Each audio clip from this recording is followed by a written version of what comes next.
very happy to be here at Exponential Finance. While my slides are loading, I will actually maybe cause a little bit of a stir. Loved Amin's presentation, great setup for what we do. However, here's where I would disagree with his point of view. We believe that, yes, we're in a deflationary world because of all of the innovation that's evolving at the same time today. There are 5 platforms evolving, they're all deflationary. And we believe that the public equity markets may be overvalued if you're talking about the indexes, but the most undervalued part of any equity market, and I mean private or public, is innovation in the public markets. Now, consider the source, it's what I do, innovation in the public markets. The other disagreement, however, would be on the yield curve. The last time the yield curve inverted, and was inverted during a very strong period of economic activity, was during the last period of massive innovation. It was in the late 1800s, early 1900s, the 50 years to 1929. The yield curve was inverted more than half of the time, with the steepest inversions taking place during periods of the most rapid growth. The innovations back then, of course, were electricity, telephone, and the internal combustion engine. We had until that point never seen such a period of innovation. So we believe, and have believed for some time, that the yield curve will continue to flatten because of this natural deflationary, but good deflationary force at work in the economy, enabled by technology, and that the short end of the curve will actually go up, especially when these trade tensions are settled. The short end of the curve will go up relative to the long end, and maybe the entire curve will shift up. And we would not be surprised to see an inverted yield curve and no recession. So with that, I've got my slides, and let's go. Innovation platforms. What do we consider an innovation platform? We center our research on something called Wright's Law.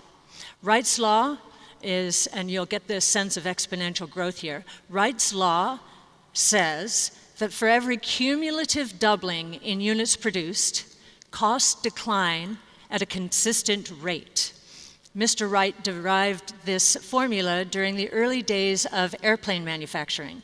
And he noticed for every cumulative doubling in the number of airplanes produced, costs declined at a consistent rate. When costs decline at a consistent rate, prices come down and unleash waves of demand. That's what we're talking about when we talk about exponential growth. You can see in the middle panel here, that's electricity, the start of electricity, and you can see how quickly it spread throughout the manufacturing sector in the United States. And then the third characteristic, so innovation platforms are characterized by declining cost curves, they cut across economic sectors, cut across the world, and the third characteristic is they spawn more innovation. So the innovation platforms that are evolving today, you can see on the right there. We are publishing a paper this week on this chart. And what we're trying to communicate here is we have never been in a period of innovation like we are now. If we were measuring this on the Richter scale in terms of impact on the global economy, this would be a 9 compared to maybe a 5 or 6 in the late 1800s, early 1900s. So you can see you have to look back that far to the late 1800s, early 1900s to see multiple innovation platforms evolving at the same time. So back then, as I mentioned, telephone, electricity, internal combustion engine. Today, we have blockchain technology, deep learning, robotics, energy storage, and artificial intelligence. These innovation platforms are going to impact every sector and are traveling around the world, as Amin and will set us up to understand, very, very quickly. So they're going to transform every company and every industry. Here you can see the 5 innovation platforms are the biggest bubbles on this chart. But there are other technologies. Each of the 5 is going to be multiple $trillion of market cap, we believe, in the financial markets during the next 5 to 10 years. You can see other technologies evolving with them. And you can see the one specific to fintech, which is what this conference is mostly about. So you can see mobile value transfer devices, artificial intelligence in the cloud, and blockchain technology. So 2 of the big 5 are at work in the fintech space. So you can see that modern financial industry evolved over roughly 1,000 years. So in the 1100s, we had the first foreign exchange contract. In the 1600s, the first stock exchange. Not until Amazon did its one-click payment system did the modern age, we think, start to take off. So that was in 1999. And then you had PayPal's email payment system, and then you had Alipay's app payment system, and you see the explosion in China's mobile payment volume. So in 2017, when I first saw the number 9 trillion, it was 8.6 trillion, that China was reporting for its mobile payment volume, I just didn't believe it. I didn't believe it because its economy was $11 trillion, and the consumer was 35–40% of that. And so I was thinking very narrowly and incorrectly, and shame on me because I have an economics background. What we're seeing here, look at this, $1 trillion in 2014 in China's mobile payments to $26 trillion. That's only 4 years. That was 2018. Talk about exponential growth. It's 2 times their economy, and China accounts for more than 90% of all mobile payments globally. They have run with this, and if you go into China, into tier 3, tier 4 cities, you will see merchants in huts using only WeChat Pay. They don't want cash. They're afraid of counterfeit cash. And these are 70 and 80-year-olds. You do not see that certainly not in the United States and in the developed world. They didn't have the financial rails to begin with. They didn't have a deeply entrenched banking system. Most people in China were unbanked. Now they have a bank in their pocket. So, and you can see 2 times GDP. How can that be? Well, it's because of the velocity of money. In the United States, the velocity of money is 5. So 5 times our GDP would be $100 trillion. 5 times China's today would be 65 trillion, but they are soon going to pass the United States. So we are talking about, and they are showing the way to the rest of the world. Africa, same situation. You don't have the financial rails entrenched like we do. We have kind of good enough and a lot of inertia. But you can run with this. You can run with this and leapfrog the developed world. Here are some of the other reasons this incorporates the velocity concept. So GDP just measures value added at each stage of processing, where each transaction captures all stages of processing, of course, in fintech. And then we've got gifting. Red envelope day in China is huge. P2P transfers, tipping. So all measure of activity that is not captured by GDP. So here we are for the global economy is roughly $85 trillion. Multiply that by 5, so $500 trillion in activity we believe fintech will touch during the next 5 to 10 years. You can see the digital companies that have spawned this movement. Actually, Amazon and Alibaba had to really start this digital wave off with the one-click payment system and app-based payments. And now you're seeing many other more pure play fintech companies move into the game and turbocharge it. Square with Square Cash, the digital wallet, which actually can buy and sell Bitcoin with no transaction fees. Wirecard in Germany. PayPal in the United States. Shopify. Shopify is enabling a lot of the Chinese goods it's the e-commerce platform for many American companies so that they can accept Chinese goods. So now, millennials are accelerating the fintech revolution. And here you can see we're hearkening back, well, first of all, this is Venmo. If you don't know what Venmo is, it's peer-to-peer. You can, millennials will go to a restaurant and they'll all share a meal, and then on Venmo, they'll just Venmo each other for whoever pays, the others will Venmo their payment. And it's very social. You can see who's doing what. There are some privacy settings, but most people just are able to see, well, who paid me back and who didn't, and there's a little bit of peer pressure there. 40% plus use Venmo more than once per day. Now that's the millennials. You can see other age groups are beginning to catch on, but they're way behind. And we go back to social media, the adoption of social media. Back in 2006, millennials were moving on to social media. At about 40% of them were involved. And you can see here again, much lower in the older age groups.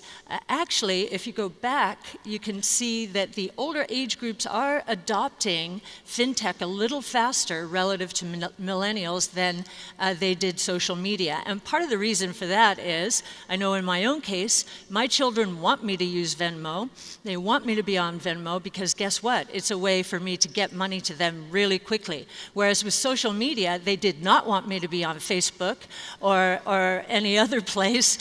So I think fintech is taking off for that reason a little faster. You can see 12 years later how much every age group was participating in social media. And we do think the same thing is going to be true of fintech, although perhaps much faster. You can see that the unbanked, there are about 1.7 billion. I'm sure you've heard that number, and we'll hear it many times at this conference. But more than 1 billion of the unbanked around the world have a mobile phone. And therefore they will, and they are beginning to carry their banks around with them in their pockets or their purses. Even in the United States, 20 million people out of roughly 330 million are unbanked. That is about the same size as the number of US customers that Citibank has. So it's a lot of people and a huge unmet need out there. 1.4 trillion cash transactions per day in the world, so lots of room for fintech to move in and take over. So I don't have to go through a lot of the technology. Amin did such a good job on that.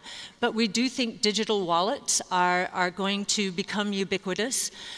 We are looking, as an investor, we are looking for the companies that are going to win in this space. Those are going to be huge investment opportunities because it's going to be winner take most.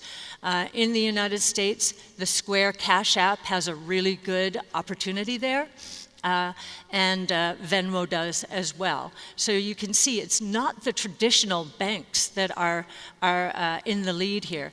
Many of the banks, I think in the last few years, thought that Square and Venmo were nipping at their heels, you know, kind of a nuisance, really millennials only and so forth. But you can see what has happened here. If you look at the number of digital customers, now this is just for the US because this is the data that's easy to get. If you look at the number of US customer digital asset accounts, you'll find that Venmo is already number 2, right behind JP Morgan. And Square's Cash App is number 6. What you don't see in this chart is that both of them will probably, they're growing so much faster, Square Cash at roughly 80% and Venmo at roughly 40%, that they are going to surpass the banks in terms of number of digital accounts very, very soon, within the next few years. At the same time this is going on, another phenomenon is taking place, and it's actually being led by Goldman Sachs. Goldman Sachs launched an online bank and savings service, no bricks and mortar, and they are, while Square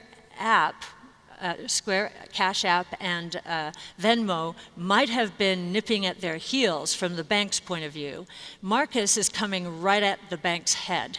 Marcus is offering interest rates of 2.25% for deposit accounts, compared to 50 basis points or less for traditional accounts.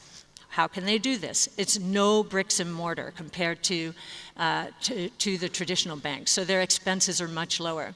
And just to give you a sense how quickly it's spreading, the Marcus phenomenon, first of all, Goldman Sachs is a great name, great brand, and my bookkeeper shifted my account, or some of my accounts, to Marcus automatically without even talking to me, because she knew I'd be okay with it, the brand name and so forth. So, you know, this is a real problem for the banks.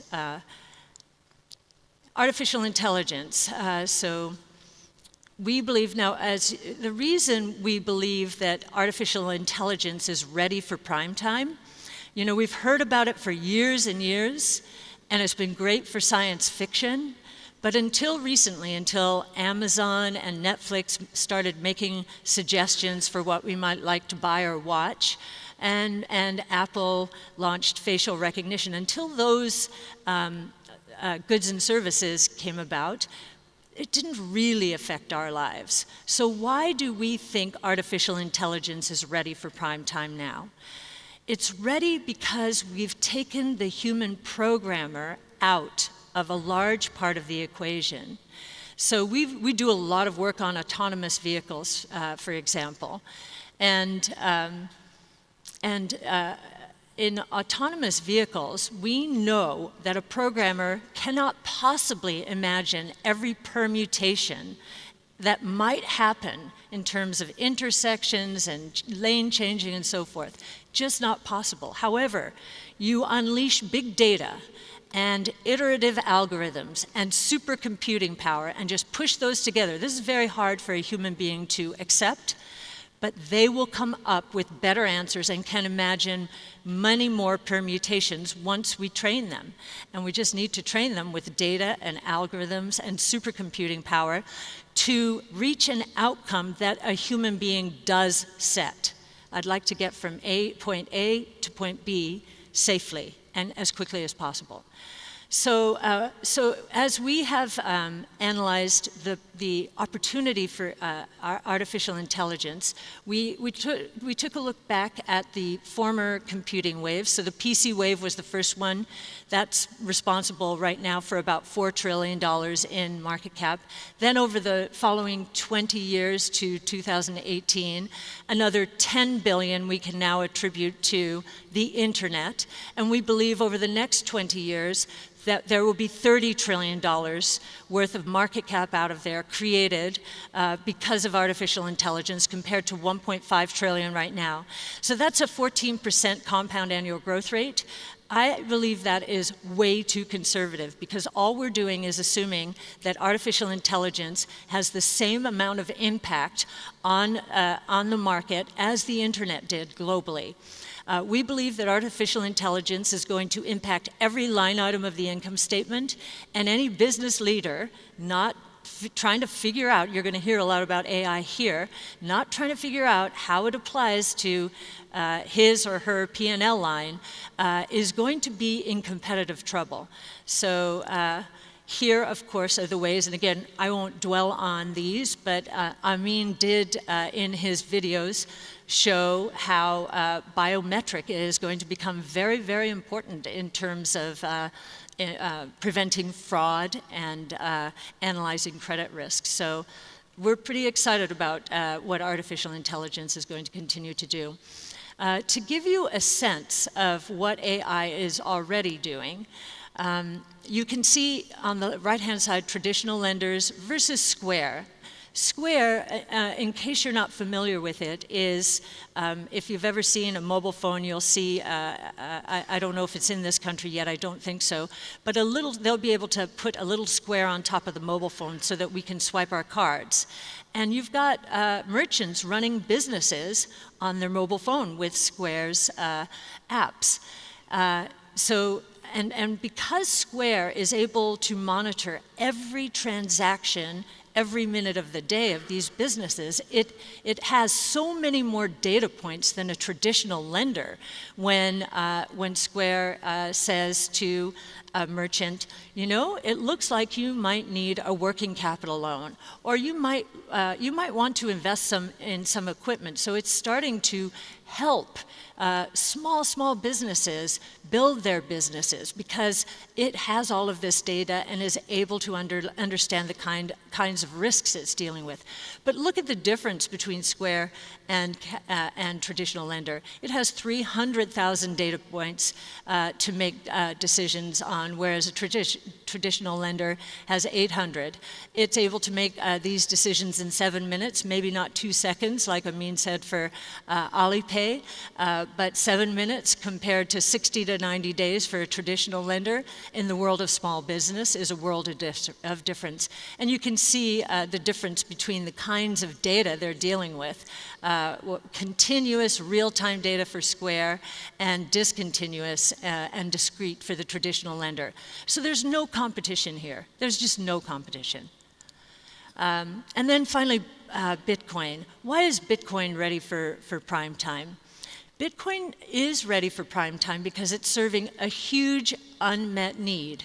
Now, in the US, when we were the first asset manager, the first public asset manager in, I think, the world to gain exposure to Bitcoin through the Bitcoin Investment Trust in 2015 when it was at $250. As you know, today I think it's close to $9,000, having round trip from 20,000 to 3. So we're still in very early days. But what we're already beginning to see is it serves for low-cost remittances and for faster trade settlements. I've always wondered, as an investor, I can trade something in a millisecond and maybe thousands of milliseconds, but it still takes 2 days to settle. That doesn't make any sense. There are too many toll collectors, too many middlemen along the way. That is going to change. Australia is going to launch its blockchain solution, I think, in a year or so. It's quite delayed. But we do believe that is the way these markets are going to go. As far as remittances, we are already seeing solutions, I know, from South Korea to the Philippines. The remittance market is a $600 billion market, even though Western Union and others charge 8%, and in some cases I've heard in Nigeria, for example, 25% to send money back home. So it's ridiculously expensive. Ultimately, what we think the Bitcoin blockchain is going to do specifically is allow for much cheaper. It's money over IP. Think voice over IP. I don't know if many of you remember, but technology futurists were saying, when my parents lived in California and I lived in New York, voice is going to be free. And I was thinking, yeah, bring it on, because it was very expensive to call. Today, I have 3 children. They're in their 20s. They cannot believe I ever paid for a phone call, right? Sounds crazy, but that was voice over IP. This is money over IP. It's going to become the free transmission of money over IP. And we do think the Bitcoin blockchain is the most secure out there and will be the biggest enabler for this. Ready for prime time, the Bitcoin blockchain last year accommodated $1.3 trillion in transactions. Now, this is not trading activity. This is transactions. The Bitcoin blockchain is completely transparent. So you can follow an IP address and figure out the transactions. 1.3 trillion is more than twice PayPal's network. So and PayPal is very well developed in the United States, and it is spreading internationally. So how did this happen? In the United States, many investors don't believe this number. And it's because we're not seeing this in the US. The huge unmet need is not in the US, at least not yet. It's in Venezuela, where those people, the people in that country, are losing their purchasing power. It's collapsing around them. Terrible monetary policy, terrible fiscal policy, and that's where you're seeing it around the world. We've done studies on confiscation of wealth. I think if the princes in Saudi Arabia had understood what was going to happen to them, they might have had a private key number in their head and had some assets on the Bitcoin blockchain, because those would not have been confiscated. No one would have known about them. So if we've done lots of studies, and just that application alone, confiscation of wealth, if you take the highest net wealth individuals in the world and you make the assumption that they're trying to hedge against a 5% chance that their wealth will be confiscated, that alone, and I'm talking about not that many people in the world, that alone would be a $2.7 trillion opportunity for a Bitcoin blockchain. The other huge unmet need is in countries where cross-border trading, and I know this is true in Africa, where cross-border trading is very, very expensive just because of the currency conversions. So if you look at the average transaction size in that $1.3 trillion of transactions, it's $15,000. And some will quip, oh yeah, that's drug money. The drug money is not on the Bitcoin blockchain anymore because it's too transparent. It's going more to the dark chains, Zcash perhaps, but not to Bitcoin. No, these we believe are business-to-business transactions. It's B2B. And we're pretty excited about what the Bitcoin blockchain future holds. We do believe there will only be a few cryptocurrencies. Now, right now, there are more than 2,000 crypto assets. We believe there will only be 2, 3, or 4 cryptocurrencies, much like we see now. The reserve currency today in the world is the dollar. We know now from the crash that we saw from $20,000 to $3,000 that Bitcoin's market share of the crypto asset ecosystem went from the low 30s to up to now 60. That is what happens during a flight to safety. The world reverts to the reserve currency. The reserve currency of the crypto asset ecosystem, we believe, is Bitcoin. And there will be a few more currencies, just like there are the yuan, the euro, the yen. So we do believe, and we're looking for those. But we also believe that most of the 2,000 crypto assets in the world today will be pretty worthless, because the velocity, it's back to velocity, an economic concept here. The velocity of many of them is going to be enormous, because those who are working in the crypto asset ecosystem are always going to default to the reserve currency, and we do think that will be Bitcoin.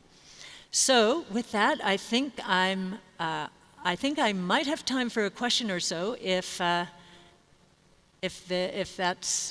we can allow that here. Any questions? I don't know if this is a Q&A forum or not.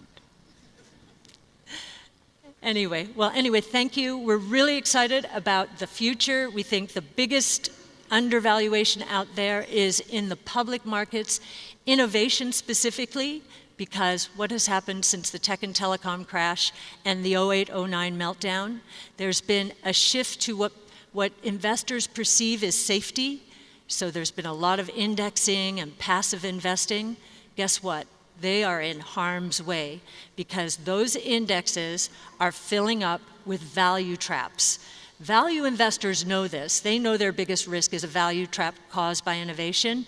Growth investors don't understand this yet. But if we're right, growth investors are holding right now a bunch of value traps because the world that we are in is moving so blazingly fast, as you saw, and China is setting the pace in many ways, as you saw from that mobile payments chart. $1 to $26 trillion in 4 years. That's crazy. All right, thanks so much.